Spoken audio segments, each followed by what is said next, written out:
Welcome back to Rock Stock Channel. It's Monday, March 31st, and today we're interviewing for the first time Tavi Costa, a partner at Crescat Capital, which manages from Denver, Colorado, a suite of hedge funds and separately managed accounts, including a global macro fund, a long short fund, a precious metals fund, and a large cap focused fund. Over the past many months, Rodney and I have been spending quite a bit of time seeking to understand the global macroeconomic environment, as well as the rapidly changing U.S. policy environment and how it might influence not just lithium and other technology metals, but the broader global equity and commodities investment thematics. Tavi came on our radar in recent months through his prolific posts on X, and we've had a chance to watch some of his videos and read his investor letters on his website, which will flash up here on the screen.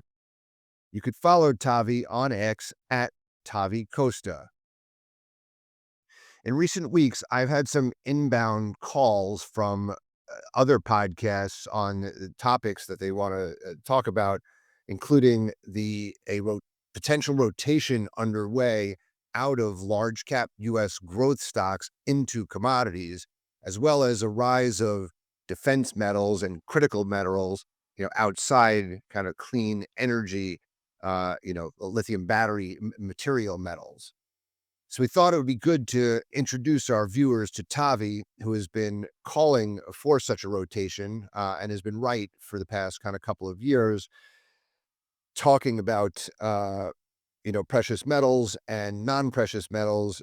For disclosure purposes, you should know we are not advisors to nor invested in any of Crescat funds. And we are not financial advisors. So anything you hear is not financial advice. Please do your own research and read the disclaimer at the end of this video. And also, Tavi shared his disclaimer that the opinions and information shared by Tavi in this discussion are his own and not necessarily those of Crescat. Any investments discussed may or may not be held by Crescat. Investments carry risk, including risk of loss.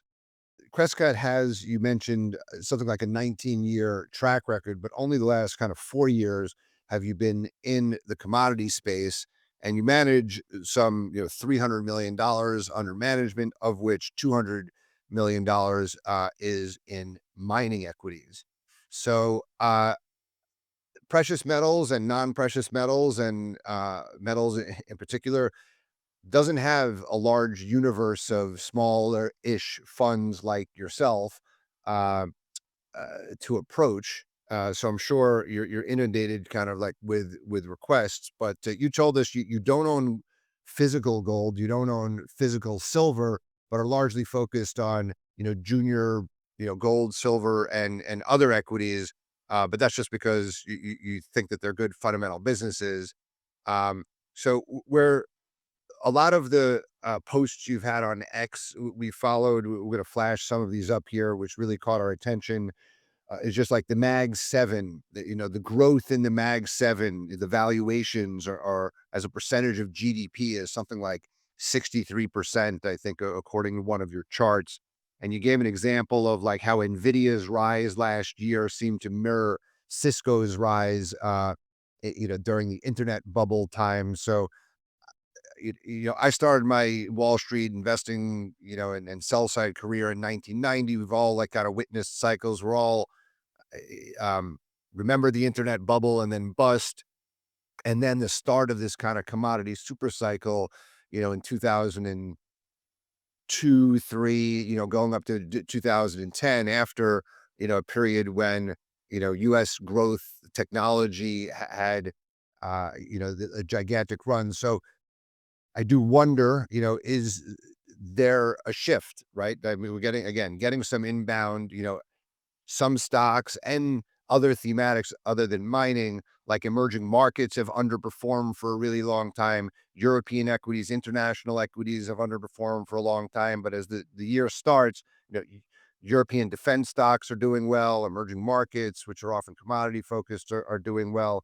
So just want to talk broadly about some of these charts that you're showing. Rodney is going to be doing, more of the questioning here, but I do want to start. We're not gold bugs. I've been wrong when I go up there at some conferences talking about lithium, and and kind of take a dig and say gold is old, because Bitcoin was attracting some of the store of value, investor money. But here we are. Gold continues to rise, and it's been rising. I said gold is old because so many of the reasons for gold to go up, whether as an inflation hedge, whether wars and other reasons, the too much debt in the U.S. and all these things, gold wasn't responding a lot in the last kind of few, let's say 4, 5, 6, 7 years ago. But in recent times, gold is going up. So I guess, why is gold going up? And before answering that, why don't you just introduce yourself and your background a little bit more, and then you can answer that question, and Rodney will dig in from there. Sure. Well, thanks for having me. And my background is actually fairly simple. I was born and raised in an emerging market in Brazil, and so I've lived through inflationary periods my whole life. I've lived in the U.S. for about a decade and a half.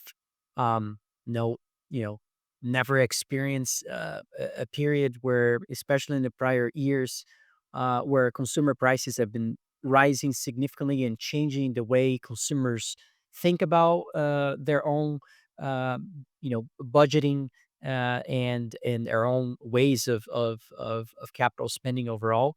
It's somewhat interesting just because of where I lived through, and seeing the devaluation of your currency relative to hard assets throughout many decades has always been the case when you're living in those countries. In the U.S., while we've seen a lot of that, it really does not come even close to what those countries have experienced. And so it's almost like policymakers didn't know how to behave with the situation, especially after COVID. Inflation Act ideas and all sorts of what I thought was sort of adding fuel to the fire of potentially getting consumer prices to a level that it's going to be very hard to put the fire away. And so now, to your question, what's causing gold to rise? I think there's a lot of ways of potentially answering this. I mean, it not an easy question. I'm not a gold bug. I was not never of the view that the world is about to end and we have to own physical gold. What I meant by not only physical gold or silver, I mean it personally. Um, my partners may own, and I don't want to answer that question for them, but I certainly don't, and that's because I don't really I can see the reason for it, but at the same time, at my age, I see the leverage for metal prices to be much more attractive and interesting and asymmetric than owning metals. I prefer owning metals in the ground, to be fair. And so, why is gold moving? It's a good question. One thing that we have experienced in the last few years has been, sort of almost like a few chapters that happened since the COVID, recession and the policy response that we saw over those years, which has been incredibly inflationary, as I said, and the dilution of money that we saw that finally brought inflation and other, not only in financial assets but also in consumer goods and services. And finally, we had, the decline of treasuries, and we've had almost 3 years of a very significant bear market in treasury markets and other sovereign debt as well. And I think that was really the beginning of something that we finally saw the break of the correlation of real rates and gold. We've had a 60-40 portfolios being challenged. We saw central banks also that hold a significant amount of treasuries and other sovereign debt suffers substantially and have to start accumulating gold or another alternative that would be uh, a way to sort of find stability for the monetary systems. And so, and as an investor, I've always been a fan of finding sort of legacy businesses or legacy assets that have been off the radar for whatever reason, but have not lost their real case for. I view mining as that way. Mining is not going away. I mean, if we're going to do onshoring and all these things, I don't care if you don't like gold or like silver or like zinc or cobalt or lithium, these things are going to stay with us, and as we grow globally, we're going to need those things. And we have a shortage of homes. We have countries wanting to increase industrial capacity and all sorts of things, and that it's almost inevitable that the demand for metals is going to be there. And so I like those things, and I think gold is at the very beginning of what I view to be a secular bull market. I think central banks have just started, in international central banks have started to buy gold in a substantial way. I think U.S. could be in that business as well. It would have shocked me. It might be already. Who knows? But there are a lot of conversations we can have on why those things are happening. But I certainly think it's an allocation question. We have cycles that people have not favored gold, rightly so, and favored interest rate instruments like treasuries. And we've got to a point where treasuries were way too expensive, and gold had to be favored, at least as a diversification aspect to either a central bank or a large institution. So I'll keep it short, but I mean, this question is a question that we can go on and on. Yeah, I mean, Tavi, just the one thing I would want to explore a little bit more on that is, what's been raised is the potential for an alternative sort of reserve currency or some kind of a mechanism by the BRICS that would be backed by gold and other assets. It's an interesting thing that a lot of, especially gold bugs, like to mention this topic quite a lot. Um, Sorry, I do own. So unlike you two, I've got that and silver. I I I think that no, my humble opinion on this is that there has been an intensification of an exacerbation of deglobalization trends since especially the COVID era, post-COVID era. I think that is a response to the debt levels that we've had. Usually high levels of debt can be, very negative or tend to cause a lot of conflicts geopolitically. Think we're seeing that, and that push to own an independent asset is has become a very important feature of gold itself, Bitcoin as well. Uh, but gold in particular, given its history and of supporting as an anchor different monetary systems in the past, and so we're seeing that coming back. However, you know that role of gold shouldn't be a surprise necessarily. But it's even surprising me to the degree that we're seeing in terms of the magnitude of the moves as well.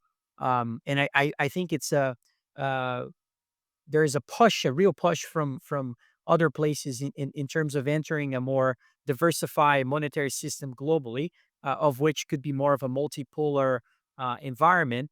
And as we see that occurring, countries have been backing up their monetary systems with independent assets that are not necessarily debt from another indebted economy. I think that makes perfect sense, in fact. And so, that but in terms of BRICS creating something that would put the dollar at a vulnerable position, I have my questions about that, just because I don't think the BRICS necessarily are a well functioning group of countries. You have very separate and different types of political leaderships and also types of economies. You have a high growth and commodity importer like India. You have, a totally totalitarian but commodity exporter like Russia. And then you have a totalitarian regime but also commodity importer like China. And then you have the Brazil, which is maybe, I wouldn't certainly not put into a totalitarian regime at all, although Lula is definitely attempting to take a move like those, and I don't think he will ever accomplish that. And it's a much more polarized political environment as well. But it's a commodity exporter, so you have all these differences across those countries that are I think are maybe underrated, and create a lot of difficulties in terms of relationships and decisions that those countries would have to make in order to work together. So I'm very much I would say if there was a way to bet against the development of a BRICS currency, I I would be of the view because I just don't think that that's going to be the case. I think a multipolar world Okay, where so yeah, go on, go yeah, on. so we can say then I guess gold is a alternative reserve asset that's improved in relative value of recent times. If we can move on to I guess closer to what we look quite closely at, is Tavi, in your opinion, de-globalization, is that here to stay? Are countries going to push hard to create local supply chains for the long term, or are we going to go back to business as usual? Is this a paradigm shift now for the long term? Near term, I think there has been a lot of changes in sentiment in that front. When Trump was coming in and winning probability on elections, you've had this move towards, we're going to see a very peaceful environment once Trump comes in. He's going to solve a lot of issues. I've always been skeptical of that because de-globalization trends, they sort of, when they unleash themselves, it's very difficult to put that gene back in the bottom again, and for many reasons. I mean, we're talking about moving lines in maps now, uh, uh, you know, even coming from the U.S. administration and other administrations. We've had wars breaking out. We've got countries like Iran and others that, in my view, look extremely problematic and looking to find issues as well. And countries are certainly becoming, they're certainly looking to improve their conditions domestically more and more. Onshoring is not a U.S. phenomenon; it's certainly a global phenomenon. In the sense of, Japan is trying to accomplish that. Europe is trying to accomplish the same. So is, Canada's going to get in that boat as well. But the U.S. is certainly in that boat, and so things are moving in that direction. And this reminds me a bit of the early 2000s environment with China actually focusing so much on building its country to the magnitude that we saw, from the early 2000s until uh, 2010s and so forth, and into creating a property bubble and so forth. But I think we're in the early stages of that, and a lot of different developed economies that have not seen that type of change in investment. And so this is countries are going above and beyond to secure things overall in terms of operations, logistics. So I'm of the view this is the beginning, not the end of those trends. And if you operate in that sense, I think there's a lot of opportunities and changes we may see in terms of how countries will behave with each other. I think developed economies are the ones that are become less and less globalized over time. Europe being one of them, but also the U.S. And in order to get there, I think we're going to see a huge amount of investments in those countries. And so, it's sort of insane to see all this happening and thinking that mining is not a critical industry, right? Uh, uh, just like energy and all sorts of other technology and other things that have been already priced in as critical in the markets. It's just kind of shocking to me that mining is not seen that way when it's certainly the case. I mean, if you're in the business of buying private companies, which I am, you can see clearly that um, uh, uh, Chinese parties and others, they don't buy things with the thinking of buying a very interesting NPV project. There's nothing to do with discounting cash flows. It's about securing metals, securing the supply of something that they know that they're going to need in the future. And that's an interesting, a really interesting thing that has been happening. I mean, we're in the process of selling concentrate of silver, zinc and lead and all those things, not only from an investor, but from an operating standpoint. You can see clearly that Chinese parties are paying above and beyond a premium that it's out there in the market just to secure those concentrates. And it's something that people are starting to catch on, but it's just the beginning. I mean, what if the U.S. starts doing that? I mean, how long it will take for the U.S. starting to figure that out? I don't think it will take too long. And talking about the future, Robbie, so we specialize in lithium mostly. And we seem to be moving towards, if produced at scale, humanoid robots will need many commodities, rare earths in particular, but lithium is also high up on that list. If produced in significant volume, the demand for lithium would be well in excess of what's currently produced per annum. So my question to you is, if you have a view, is will there be mass-produced humanoid robots by, say, 2030? Is that where the world's headed? I think it's definitely headed that way. There's a big push towards that, and lithium will probably play a big role into this as well. And my issue with lithium, well, there's two types of investments, I guess, and you guys are very much aware of this: exploration assets.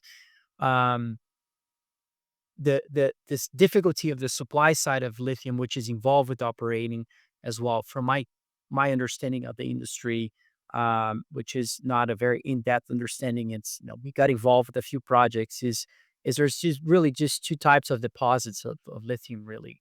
Come if you really want to simplify the thesis, and those that are outstanding grades and easy to operate, and others that are just almost impossible, extremely difficult to extract, and not economical, and also very damaging for the environment. And so you got those two kind of different worlds within one metal. And that's not to say that other metals don't fall into that category. You got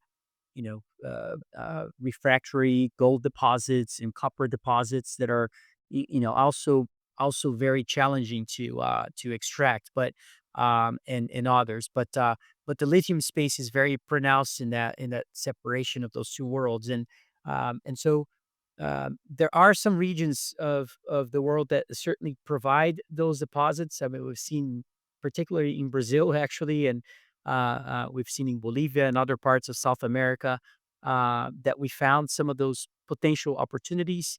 But from an operating standpoint, we have found difficulties finding good operating assets that are very profitable. And so I think it's a challenge that the overall industry will have to face, and maybe it's a function of prices. Just like some refractory projects in the copper space, they might come back because of high copper prices. Copper is very similar in that sense. I mean, it's not like we have a lack of supply of those things. I mean, we got enough metal out there.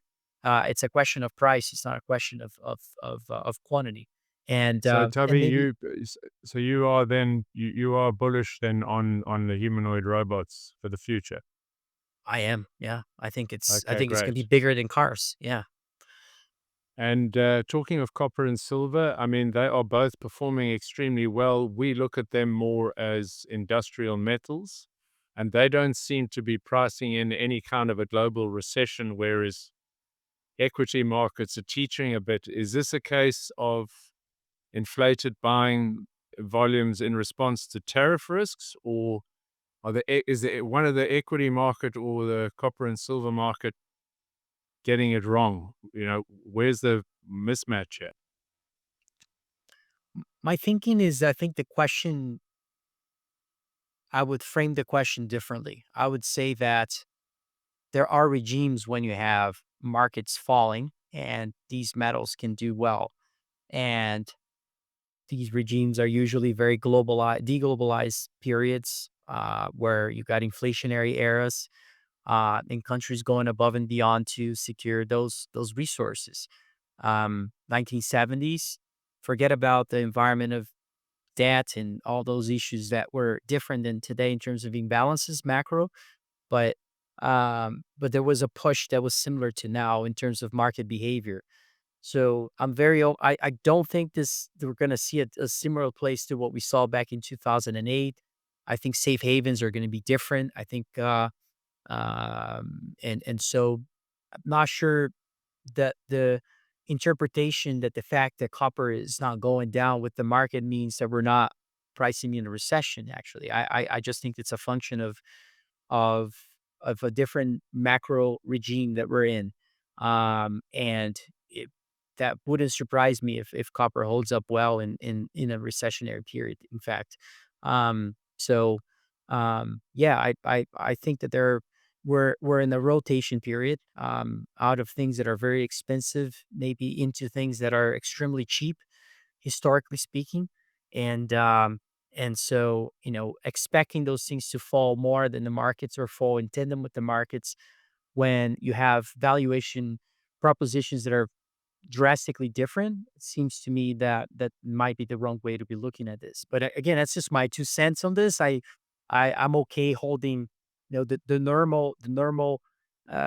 investment decision in those positions would be to sell copper, to sell silver, to sell miners, and we've seen other periods in history that that wasn't the right decision to do in periods of recessions. I mean, if you look back in 1970s or even 1929, when gold was revalued and we've had all sorts of changes in policies, miners actually did quite well in the middle of a very, very negative period of declining overall equity prices. And so, um, you know, I'm very open-minded to a change in how those two commodities can actually behave here. And while we're on, mentioning tariff risks and discussing tariffs, do you see Trump's tariff policy as a bargaining tool, or do you think that those are here to stay for the foreseeable future? Are those going to be implemented and held, or is there some greater plan afoot, do you think? No, I think you're here to stay. I also think that those charts that are going around on Twitter that basically show, or X, that show average tariffs today versus history and saying that we're about to see levels that we haven't seen in since the early 1900s are misleading. That's a very unpopular view, very misleading because the U.S. If you look at the U.S. balance in terms of current account coming from trade balance, is a much lower uh, and much less significant aspect of the economy than used to be back in the early 1900s. And so the revenues and the potential impact on tariffs is actually substantially smaller than it was back then, way smaller. And even if we see Trump, you know, really changing things, I don't think this is a would help significantly on balancing the budget and doing all things that could be seen as a big changes in the macro scenario. I do, on the other hand, just to put another policy that I think it's underrated relative to tariffs. Immigration is to me a much bigger uh, deal than tariffs. It's a reduction of population and will have an impact on growth in a much bigger way than tariffs, in my 2 cents. But to answer your question, I think they're here to stay. I think it's part of the deglobalized environment we're in. It's part of seeing folks and different politicians talk about fairness and being mistreated and so forth. And so I don't think this is just a bargaining tool at all. Okay, so as a leading on from that, if Tavi, if you look at the size of the trade deficit, of the size of government debt, and you look at the budget deficit, it suggests there's a need for lower interest rates and a weaker dollar. Is the weaker dollar a certainty? I see for some reason it's sort of holding up, but is it a certainty? And then, as a follow on from that, can the US regain manufacturing jobs if we don't see a weaker dollar? Um, I think it could. I don't think the issue is necessarily that. It would be. I just don't understand how, if you listen to the administration, there has been, different line of thoughts, but they're very similar in a sense of, especially Steve Marin that talked about this laser focus on the chronic deficits that the U.S. has been facing, not fiscal, trade balance wise. And I don't know how you accomplish the shift of that without, with a strong dollar. That's number one. Number two, globally, we're seeing countries be suffocated by this strength of the dollar. You know, from a flows perspective, I mean, if you think about how many U.S. based assets have been attracting capital versus international assets, it's been reflected in a lot of things. I mean, look at the MSCI World Index of 70+%, U.S. equities weights versus any other country that has single digits. Or you look at mega cap companies, being having large aggregate market cap in many countries and so forth. And I just think that those things are very unsustainable. I mean, that's concentration of markets doesn't end well most times, or I've never seen in history a peaceful, rebalancing, but maybe that's the first time. But I think a rebalancing, peacefully or not, is underway. And so, um, and for the best for even for the U.S. economy, because I think the U.S. economy would benefit from a better global environment too. So I think it's necessary to have a weaker dollar at this point. The dollar is most overvalued that we've seen in only other two times in 120 years of history we've seen the dollar as expensive as it is now versus other fiat currencies, and I think we're in the process of that a major peak in the dollar, and I think that that's going to be in line with short term rates going substantially lower. I have more conviction of short-term rates and long-term rates, but there's definitely a push towards restructuring the debt in the U.S. That could cause long-term rates to fall as well. So, there's a real push towards lowering rates. There's a real push towards lowering the debt service ratio in the U.S. And when you looked at those numbers relative to other economies, I would suspect that the sense of urgency of the U.S. of lowering rates for fixing those issues is going to have an impact on the FX behavior Yeah, too. you've And got a and great chart I saw with budget deficit and net interest servicing relative to GDP, and that's quite a it's quite a chart. yeah, and I think a lot of people are aware of that metric. What they are not aware of is the difference that how much the U.S. is spending versus other economies and currencies in the currency world and FX world. You're always thinking in relative terms. And Druckmiller said it best. I mean, who am I to say anything when you have a genius like him has done very well throughout the history making those decisions. And one thing that he said, many times, especially in the 90s, was that when you have a combination of strong fiscal spending, along with especially pro growth spending, along with tightening of monetary conditions in terms of interest rate policies rising and so forth, you tend to see a very strong dollar. We have exact the opposite of that. We have austerity push agenda at the same time as you know Scott Besson said how many times did he talk about lowering the entire curve? And so that combination organically should be very negative for the dollar alone. And so it's such an important aspect of how policymakers are constrained to lower rates.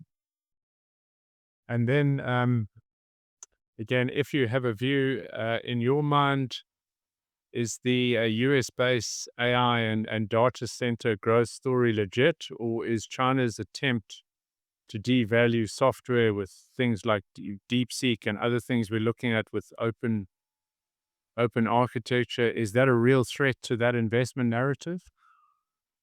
Um, I look. All of us have a hole in our research, and I would say that my biggest is certainly technology, and I try to cover that hole by speaking with people I think are smarter than me in that topic. And from my understanding, is that there's nothing like NVIDIA chips at this moment, nothing like it, and will probably be the case for years ahead. And so I think that the story of that companies have been overspending on things is that narrative seems false in my view. That doesn't mean that the investment proposition of these things, at these valuations are also attractive. Okay. That's a difference on things. I think there's a real AI arms race happening across especially the US and China, but other economies with a lot of also constraints of electricity consumption. Where is this energy source going to come from, particularly in the US? That makes me very bullish on things like emerging markets, if you want to get into that, because it's a good, sort of segue to that. But it's to me, yeah, I do think there's going to be a lot of push on lowering costs, just like internet was. But I think that they still have the hardware from the U.S. in terms of what's been provided. From my understanding, again, limited understanding, I should say, is very is aggressively priced, but also almost, it's still really needed to perform at the level that arms race would be performed. And so I don't think that's likely to change anytime soon. And I think that the push towards real investments in data centers and so forth is also appropriate if you're of the view that you have this competition at the degree that we're seeing between countries. Right. And then a final question from me, Tavi. What do you think the chances are that global liquidity will increase dramatically over the next 12 months and drive hard assets much higher? Mm, I think it's high, but I think first we need to stall things first to cause that to occur. Um, I think we are seeing a very stubborn Federal Reserve and very political. I don't think they're going to be lowering rates. And right now, I think that's going to be, we're going to need to see substantially lower equity prices to cause that. I think they will lower rates, but I don't think that that's immediate. And as we see that occurring, this is why I have such a strong view on 2-year yields. I think 2-year yields could be cut in half here soon. And so, never seen a time when you have all these, austerity to the degree that we're seeing, and at the same time, immigration policy, as I mentioned, that is so relevant for the economy, near term especially. And I think that we're going to see there's, maybe a 50-60% chance of recession this year. And if that's the case, how in the world you're going to keep 2-year yields at 4%?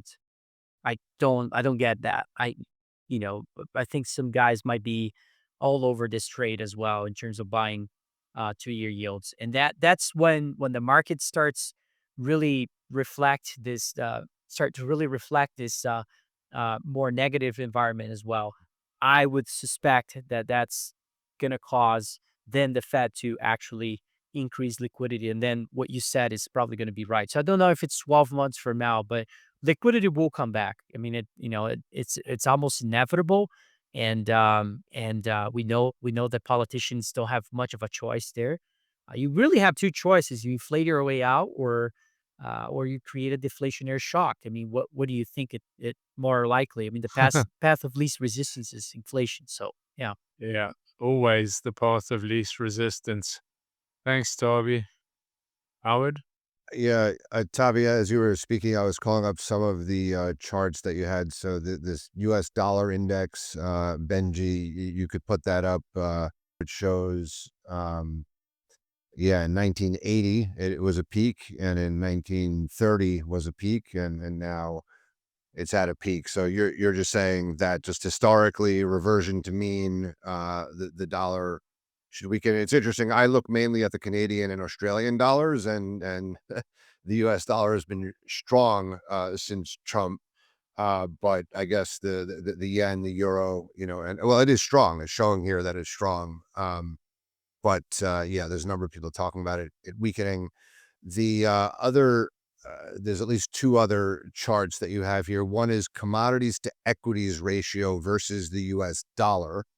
Shows, that commodities are at a bottom, and you show a Plaza Accord, and then the tech bubble, that was like 1986. The tech bubble, there's the internet boom, and now you're suggesting the tech bubble, 2.0. And then you show another chart, emerging markets equities, the MSCI Emerging Market Index, is in deep undervalued territory. relative to, I don't know, this goes back as far as 1985. So I guess I'm just, how do you think, there's a lot of questions here. What is cheap? You mentioned like China doesn't think about NPV. They think about supply of a security, but an American investor I was speaking with, a commodity fund, who, while I was speaking with him, he was just kind of calling up on Bloomberg, and he looked at, the Mag 7. He's been focused on return on equity lately. Right. So he just looked at the return on equity of the Mag 7 for all these years. It's like 20, 25%. He then looks at it for, the BHP Billet and Rios of the world, and it's in, high single digits. Then he looks at it for gold companies, and it's like 2% return on equity over an extended period of time. So for an equity investor, these are capital intensive businesses, that haven't had good returns over long periods of time. Uh, so what is cheap? Like you look at them, and they're cheap on, like, on what metric are they cheap? Um, well, let's start with emerging markets. Maybe emerging markets are cheap relative to their own history. Number one, if you look at any sector, banks, commodity producers, consumer discretionary in those countries, you're going to find that majority of them have, you know, just looking at multiples of fundamental multiples, median or average, they're usually at one of the lowest in history. They're also the cheapest relative to U.S. companies in a big way. Now, the premium of U.S. companies makes somewhat of sense. I mean, you have a much more entrepreneurial place, and with a better labor supply as well, and maybe a better rule of law and so forth. So there are reasons why you should see a premium. What I'm arguing against is how much of a premium we're seeing in, which is also historically high. And so I think that it comes down to the dollar. It comes down to um, this excessive period we've had of exceptionalism in the U.S. in terms of attracting money. And I don't. I maybe this time is different, but I don't think that these cycles are at this stage that we're in is sustainable. I think politically we need to push those things lower. I think that naturally and organically capital flows will start pushing these things lower, and I would suspect that you're seeing some of this, like even in the mining industry.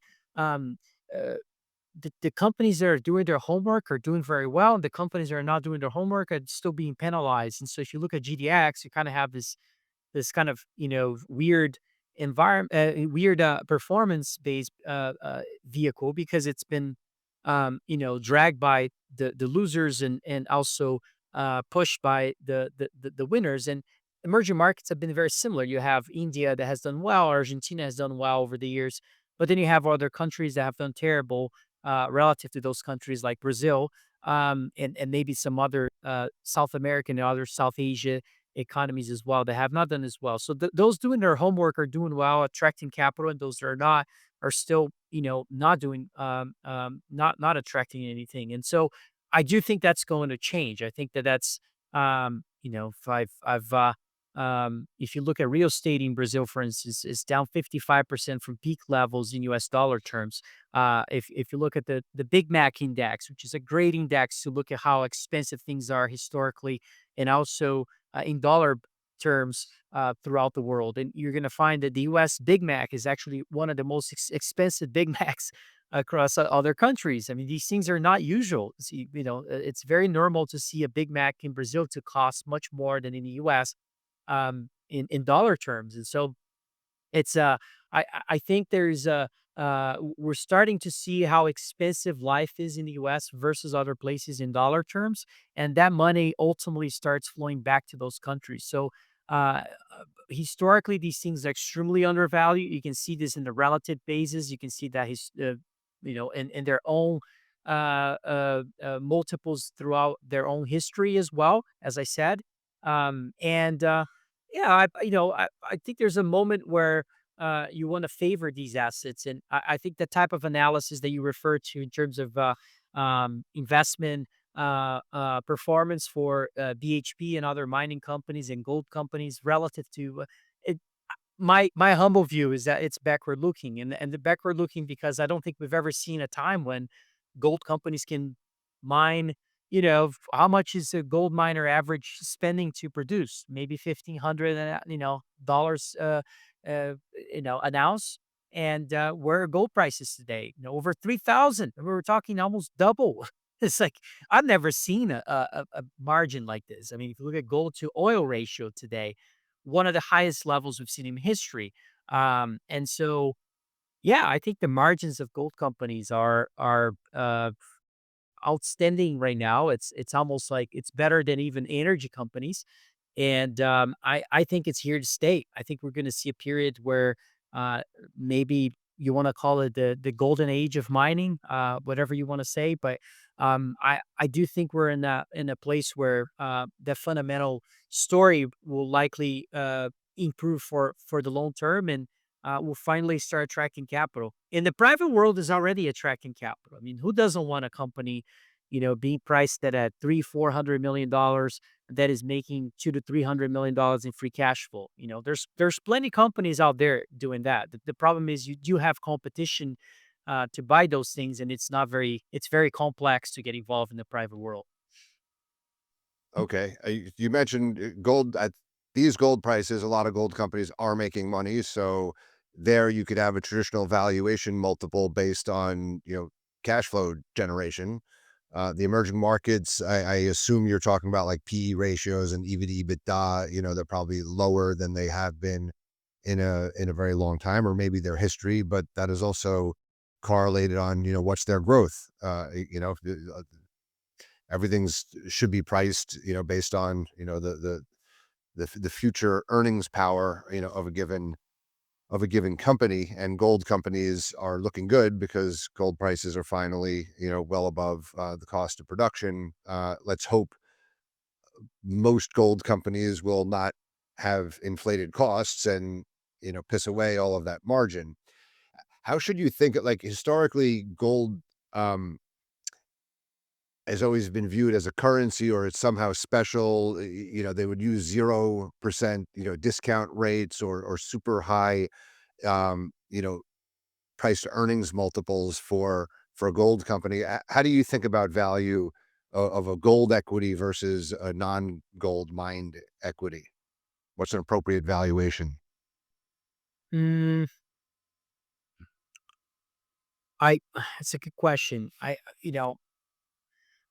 I think that there's almost an arbitrage in today's world in the sense of most of these gold mines are being sold with assumptions of future gold prices that are ridiculous. Like I'm looking at a project right now that the NPV is being calculated on assumptions of $2,200 gold prices, which is crazy. We're almost $1,000 higher than that, and it's, um, you know, eh, where do I sign? Essentially, right? I mean, it's kind of insane to see these things. Um, we like to find. I think there's a case to be made, which is going to go against what I said about copper and other things because of the risk of being an industrial metal and maybe more cyclical. There's a case to be made that you want to find a gold to copper producer, just because potentially you can see a natural hedge in the business where when the market is doing very well, you can have copper doing really well, and potentially the other side of it with a market decline, you have gold prices staying elevated, helping the business to you know uh, go through a storm that we may see naturally in the market. We tend to look at those companies much more attractive as a deal, even if it's putting two different mines together that have those types of behavior that are naturally hedged in the market. Supposedly, we like those quite a lot. There's a few, I I would say that surprisingly, gold mines are not receiving the premium relative to copper miners or others right now. At least they're certainly not seeing that in the data of public markets, and certainly not seeing that in the private markets either. There's a real demand for copper assets. I would even say that maybe copper assets have a higher uh, valuation than gold projects today. People are starting to wake up and to the story on the gold side, but for the last 2 years or so, I mean, majority of people have been focused on critical metals and other things. I mean, I think that maybe the Trump administration has changed some of that narrative a little bit, institutional capital is still very focused on critical metals rather than gold, and so very clear to me that you're not seeing this crazy multiple relative to uh, base metals necessarily. That I'm not sure if you're suggesting that or just asking the question, but I'm certainly not seeing that in things that we're involved in my own data analysis that I do in the industry. But um, Yeah, I'm maybe just I'm missing curious about something. how gold always carried gold equities had this huge premium. You would use a zero cost of capital instead of, or it'd be NPV 5, or NPV 0, instead of NPV 8 or 10, that you would use or more for any other commodity because gold had this perception that it's a currency. But like you said, this cash flow producing asset is pricing in 2200 gold. In 2013, 14, and 15, gold went down 28%, 2%, and 10%. I'm looking at a chart here from 1600 to 1000, right? So it's not crazy to think that gold could fall, $1,000 from here, Yeah, that's your over the bear next number of case. years. That's your bear case, not your base case, right? Yeah, That's so I don't fair enough. disagree, but if something is being priced as a bear case, then sign me up. That seems to be a It um sounds like a that particular project sounds fantastic, right? If you could buy something at, one or two times cash flow all day long. I don't know if, producing at 1500, right? That's right. another point. So then let's just say I'm wrong and we go back to 2000, right? And it's a crazy environment now. We're back to 2000. You're still talking, you're still making money in that world. You can even hedge. You can hedge production 1-2 years out. It will cap your upside, of course. I mean, there's no way around it, um, but there's a lot of operational um, opportunity and alternative to run a gold mine today at these prices, and I think people are starting to figure that out. But GDX was made a decade plus high the other day. You know, I I think people are starting to figure that out, but uh, if they aren't, that's to me that's a gift, and it's a But uh, at the you know opening, that was like my hope that like, okay, the equities are lagging the price. If you're going to start to see inflows into GDX and GDXJ, right, then all of a sudden, American asset allocators will look on a quarter to quarter basis. The quarter is ending right now. They'll say, "Ooh, GDX was up the, this percentage this quarter.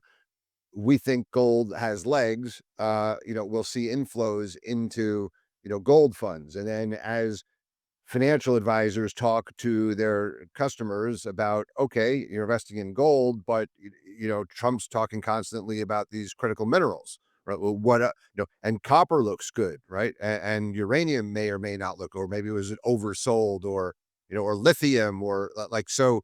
This type of dynamic, I think, is possible. Um, so I'm watching that, fairly closely.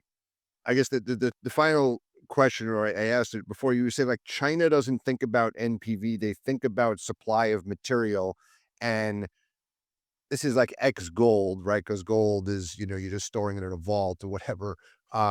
But for various critical minerals, America might get into that game, but you're saying China has a lot of state-owned companies. China doesn't have, a negative attitude toward mining as a lot of non-Chinese companies do, right? So American companies, Tesla won't get into mining, right? GM is getting into lithium mining, but like you don't have, the government is like enabling through some policy, but there's not, an orchestrated, uh, effort for non-valuation sensitive, I just need to get the supply of material kind of attitude. I haven't seen that out of the US or Europe in the way that you have seen stuff in China. So I guess um, if you did, right, then people look at valuation very differently. But in the West, we'll say, okay, like if that dynamic's in play, if there are shortages, then it'll be reflected in the price, right? The price will start running, right? And then companies who are in that commodity will start making money. And then, um, then they'll do their NPV, and other traditional valuation multiples. So I guess dig a bit more deeply into this. Like, what could this mean if you have non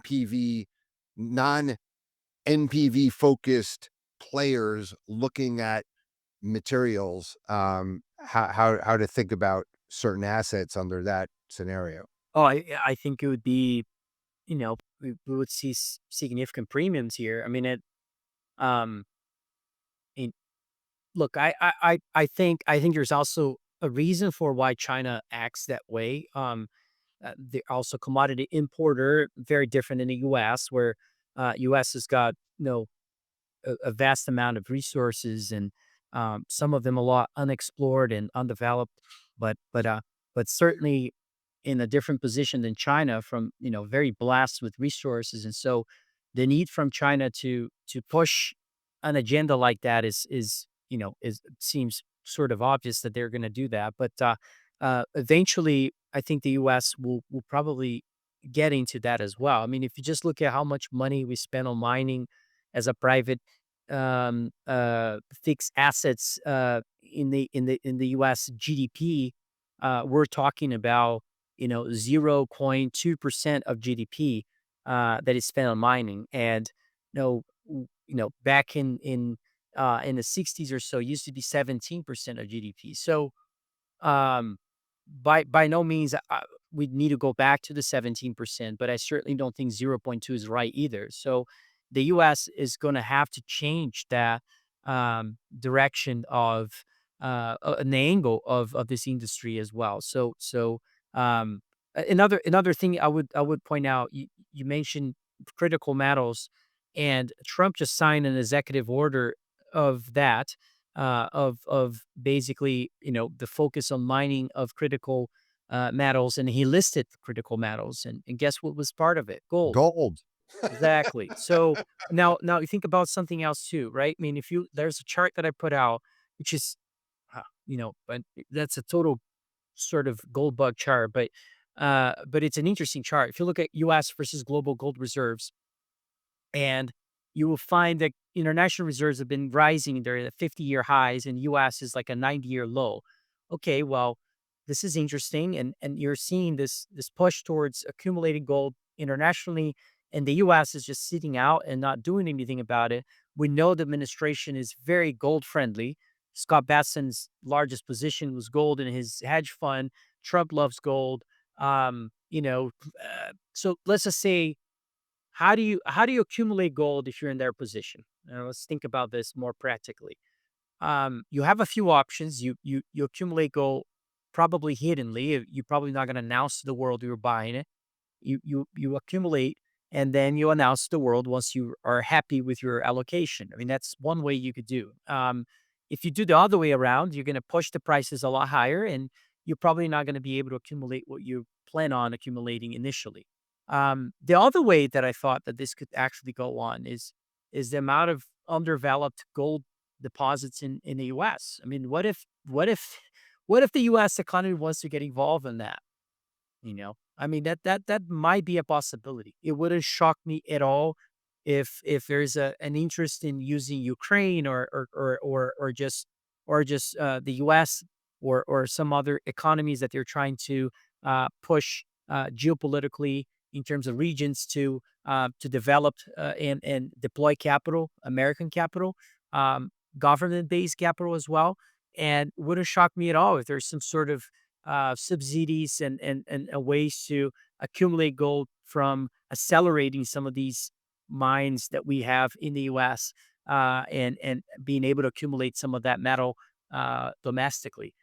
Uh, I don't think this is a far-fetched idea at all. I think that's very reasonable, and I would suspect that's being considered as well as part of a plan.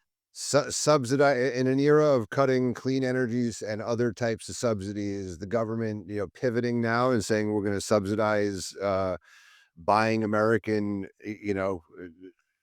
gold deposits. Developing That gold, yeah. copper, silver. I It's not much capital. I mean, think about this, right? Barrick has a deposit. There's a joint venture with Nova Gold in Alaska. And it's a massive refractory, not very economic at all. I mean, it's going to be very expensive. I'm just using that as a very expensive example. Okay. It's going to cost them to put that into production. In our estimates, we're probably between 15 to $20 billion to put that into production. All right. That's a lot of money. But for government money, that's not a lot of money. That's They can do You that. can find that in the couch. Yeah. You can do that Yeah, every I day. just in the era of Doge and cutting everywhere, it's just I find it unfathomable that like America would support subsidizing digging shit out of the ground so that you could put it back in the ground, which is the gold thesis. Just so that you could, on that's like speculating on Bitcoin, right? Anyway, I see your chart here, US gold reserves as a percentage of government debt. It's very low and government debt's very high, but I'm hopeful that government debt number severely comes down, right? So the percentage won't be as bad, Wait you a know, second, wait a second. That's another chart, right? I mean, the yeah. other chart that I'm looking at, actual gold reserves, which is not as a percentage, Okay. that's a huge. I mean, that's nothing to do with that. I mean, that's to do with the U.S. holding nothing versus the rest of the world. I The mean, the rest of okay. U.S. used to own more than the rest of the world combined back in the 50s. Yeah, look, I'm with you. Gold, Trump Towers filled with he loves gold, right? And Besant, may like gold as well. But I think, if the gold price is where it's at, it should be properly incentivizing private investment in developing these other assets. One thing I do think he just pardoned Trevor Milton, from Nikola, which who is a charlatan, scammer, whatever. Like, I don't know how that guy got pardoned, but one takeaway I saw on X is that securities, fraud, won't be severely prosecuted.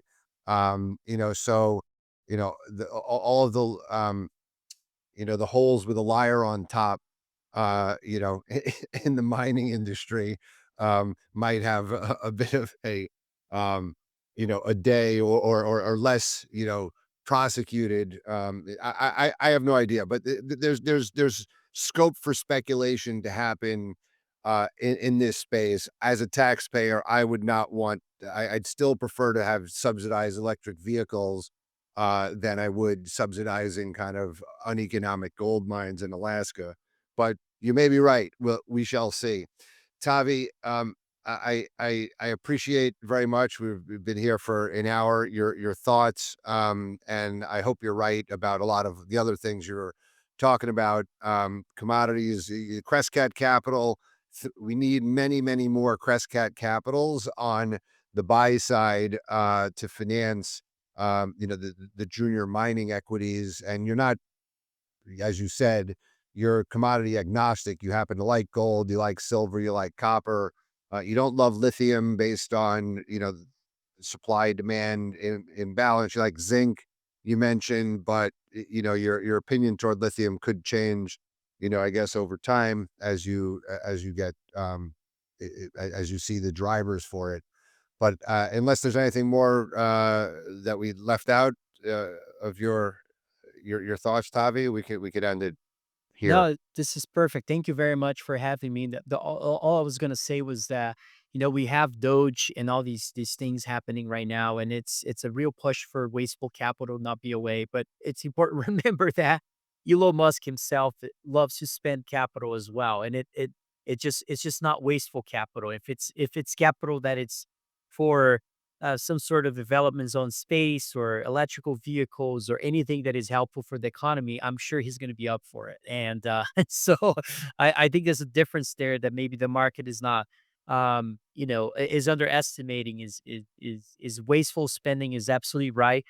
These guys love to spend money too. It's not like these guys are, cutting budgets all day long in their own businesses. I mean, look at Elon Musk capital spending. It's kind of crazy. So I don't know. It would shock me if we have those things. But thanks for We'll having we'll me. we'll we'll we'll see. They hired a cryptocurrency and AI czar in David Sachs. They've been Taps. talking about having potentially a mining czar.